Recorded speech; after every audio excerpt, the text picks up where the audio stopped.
We're here with Michael of Passion Pit. Welcome to Coachella, weekend 2 for you. Weekend 2. How was weekend 1 for you? Weekend 1 was great, but the fact that we have to number the weekends is just, it takes away from the climactic aspect of the festival, doesn't it?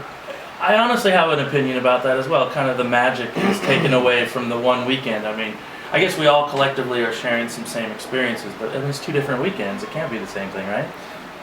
I really can't speak to it because I have never experienced a double festival, but I can say that there is something about a festival that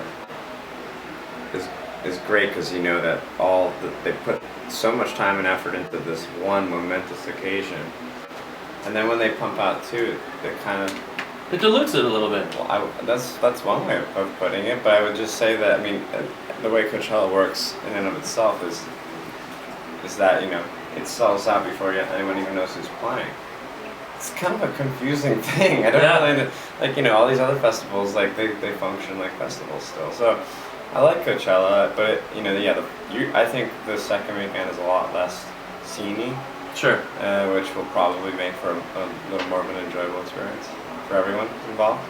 But honestly, this is my first double festival experience. You've played Coachella before, though, in the past. Yeah, we did 2010, and that was really awesome. I really enjoyed that because we played the sunset slot on the smaller stage. Yeah, and it was that time where we were starting to do really well, and so many people were up on stage dancing, and Jay-Z, Beyonce, it's like such a magical moment.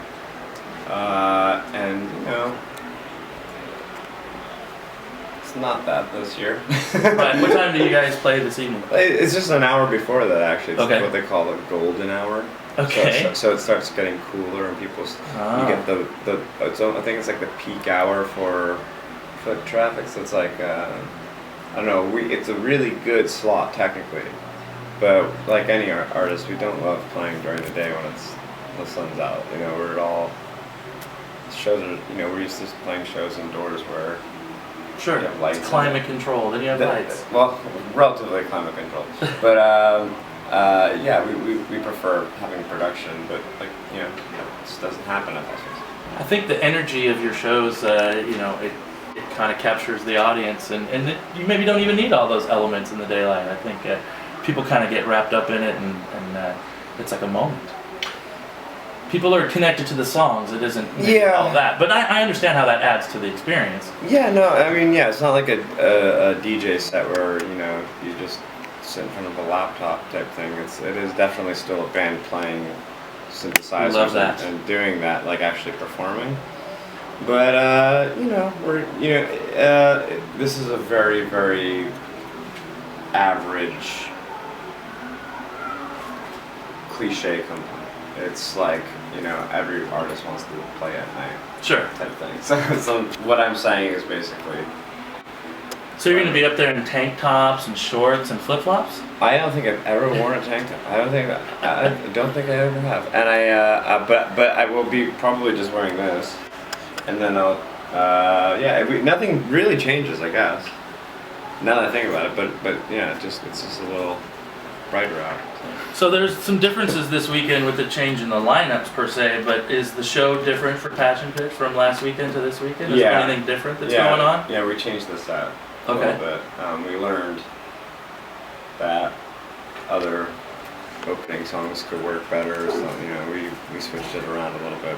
But that's maybe the good thing about having a double festival. Sure. But the opening weekend is when everyone's there, critiquing it.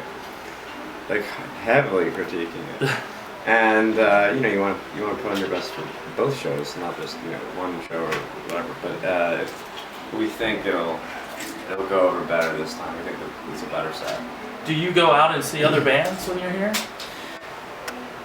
I'd like to. I wish it wasn't so jam-packed and crazy. It's like how Coachella is. It's like there's so many people backstage. It's not really like a backstage. It's just like a whole other festival going on backstage. So it's just to see any band from the VIP area is like you wait in line just to see what it's not easy. Sure. Unless you know the artist and know the managers and stuff. So again, it just I would love. I mean, I'm going to stay around for Blur because they're probably one of my favorite bands of all time. But Nice. Can I watch with you? you should certainly can. I actually saw them at Glastonbury, and I thought that was it. I thought this was it. Yeah. And now they're playing 2 weekends at Coachella. You know they're going on later. Stone Roses are on before I know. them now. I know. So we'll all have to deal with the hellish traffic, but it's worth it, I think, for them. Gossamer came out the middle of last year. How's the response been? Are you excited about it? Because obviously the debut album probably did it catch you off guard a little bit? Did you expect the success you ended up with? Not to say you're cocky about it, but I don't know. I mean, no one really. I mean, if you go into it with that type of mentality, then I think you're doing it for all the wrong reasons. But yeah, I mean, it's still the fact that album is still doing really well, and Gossamer is doing exponentially better every week. Sure. And the singles have been doing really well. Like Take a Walk went gold. Yeah. Sleepyhead went gold. Finally, it's something after ever. Yeah, it's. I mean, all we can hope for is that people still care, and that now that radio is starting to actually take an interest in what we're doing, because what we were doing 4 years ago just didn't work for radio. It just didn't bode well with any of the other artists on active rock radio. So it's like now that is a sound that kind of works. Did you say active rock? Active rock. But you're an alternative band. Active rock's like something else, isn't it? We're played on active rock. Really? Around the country? Yeah. Okay. Well, it's really America's a weird place. It is a very weird place, and apparently, like when you walk into those studios and they're playing I don't know, Incubus or whatever, and then they put on like something you put like Take a Walk, and Sure. It's so jarring.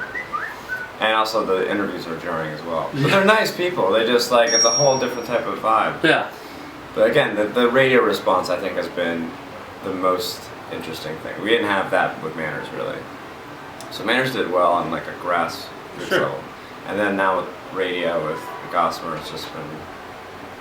Well, we were early supporters at FM 94.9. We've been a big fan of the band and excited to get you back to San Diego at some point. When are you looking into coming to San Diego? That means a lot. I don't know. I honestly, I know that we do plan on coming back eventually. I know that we're going to be doing more of our like a longer U.S. tour probably in fall, I'm assuming. Okay. Because of the way the campaign is working out.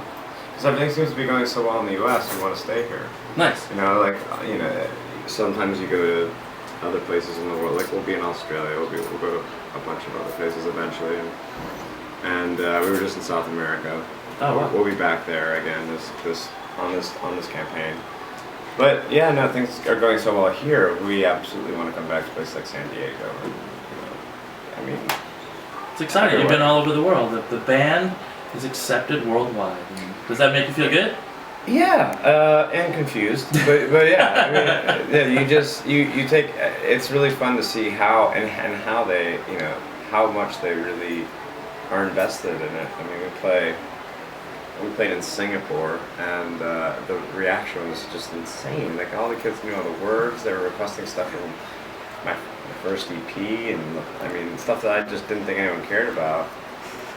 And yeah, I mean, we just hope that continues, because so long as it does, we'll keep going. Good music rises to the top, and you've definitely risen to the top. It's exciting to watch and hear the songs. They're great songs. You can sing along to them. They're fun. They make you feel good, put a smile on your face. And thank you for the time, man. Thanks for supporting us. Heck yeah. Come back to San Diego, please. We will. Do you have any memories of San Diego? Have you ever anything? Had burritos in San Diego? Been to SeaWorld or the zoo? The burritos are really good, and I remember we played this one show a while ago, and it was one of the most. I don't remember exactly where it was. What was the show we did with like Cass? Soma. And the crowd was ridiculous. I thought people were gonna so it was so hot. Yeah. This was years ago, but it was so hot, and I thought people were gonna like pass out, but they just kept going. Yeah, and the key thing to note about that place is it's an all ages venue. There's no booze. It's just soda So that's and water. just them. And they're just in it to win it, man. Well, that says a lot then. Yeah. No, we definitely. No, I have very good memories of San Diego. So Awesome. We'll come back soon. we will.